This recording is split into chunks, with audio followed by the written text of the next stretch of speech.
Bonjour à tous, petit tuto pour créer l'escargot de Pythagore à l'aide de Scratch et dans sa version 3 toute nouvelle depuis janvier 2019.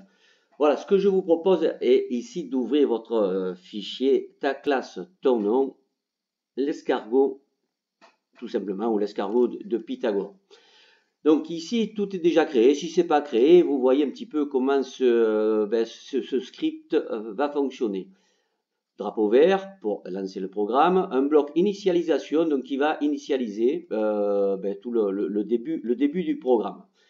Ensuite, il va falloir que l'on crée un premier triangle, donc un triangle rectangle le premier, donc on va se partir de 0, 0, il faudrait qu'il avance de côté, qu'il tourne 90 côté, ensuite qu'il se dirige vers le point de coordonnées 0, 0, donc pour fermer le triangle. Voilà la petite astuce que je vous propose aujourd'hui. Donc, on va placer un lutin qu'on appelait 0,0. Voilà, donc c'est pas très original, mais au moins on sait bien ce que ça veut dire. Donc, un petit lutin tout simplement, donc on a centré sur 0,0.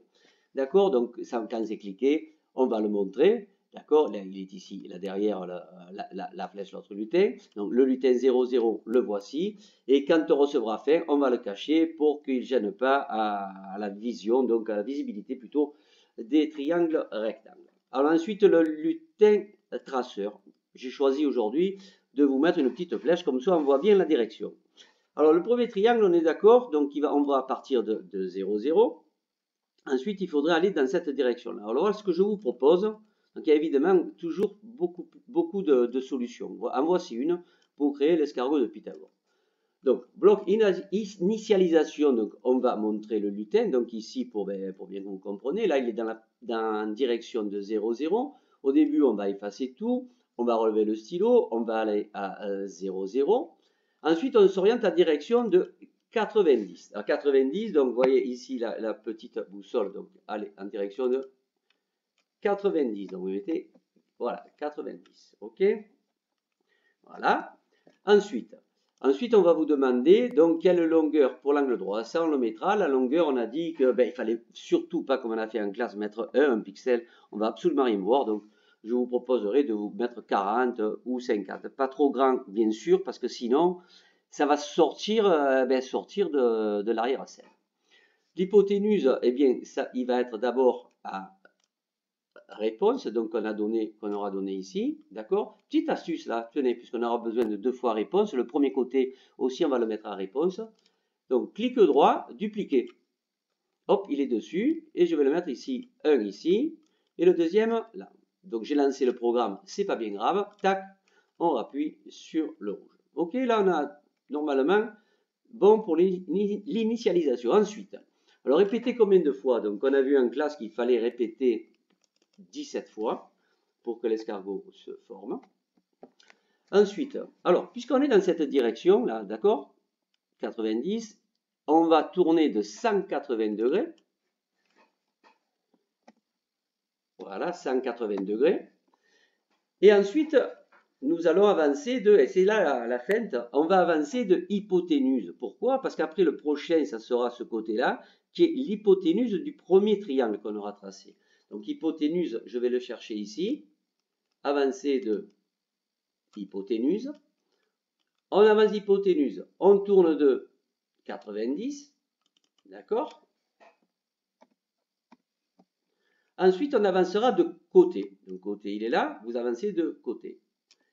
Et une fois qu'on aura avancé de côté, il va falloir se mettre en direction de 0, 0. Comme ça, on est toujours bien dirigé vers 0, 0. Donc ici, attention, ne laissez pas pointeur de souris comme je l'ai vu sur le script d'un élève. Hein. Donc sinon, ça va faire absolument n'importe quoi. Ça va suivre le pointeur de souris là où il est.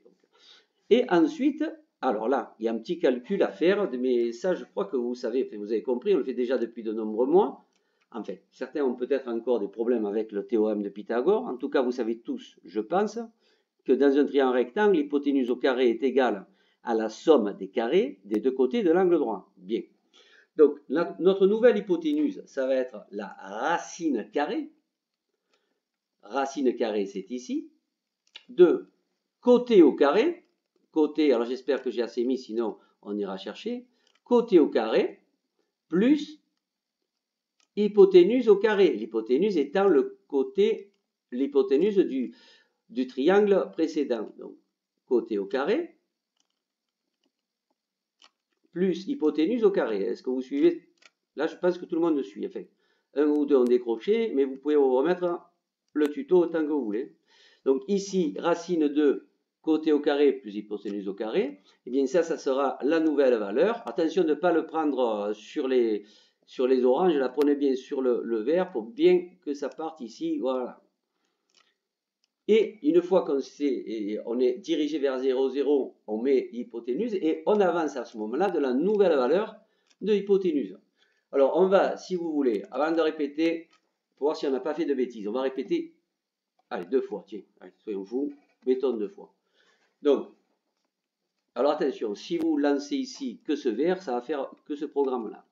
Donc, là, à la fin, je le colle là, envoyez à tous, fin. Et ici, celui-là, voilà, comme ça, c'est un peu plus clair. On y va, donc c'est parti. Donc on va nous donner quelle longueur pour le côté de l'angle droit. Vous avez qu'à mettre 40, on a dit, on essaie avec 40. Il y en a deux. Eh bien, si vous mettez 17,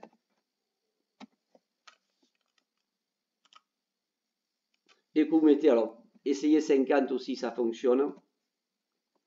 Voilà, et vous comprenez bien que si vous mettez un peu plus que 50, ça va déborder. Donc voilà, peut-être on est mieux avec 40, ça je vous laisse faire. Bye bye, bon travail. N'hésitez pas donc à en parler autour de vous pour vos camarades qui n'auraient pas su le faire. Donc je pense qu'avec toutes ces explications, cela devient véritablement, non pas un jeu d'enfant, mais on va dire un jeu d'élève. En tout cas, pour moi, j'aimerais que ça devienne un petit jeu pour vous. Bye bye, à bientôt.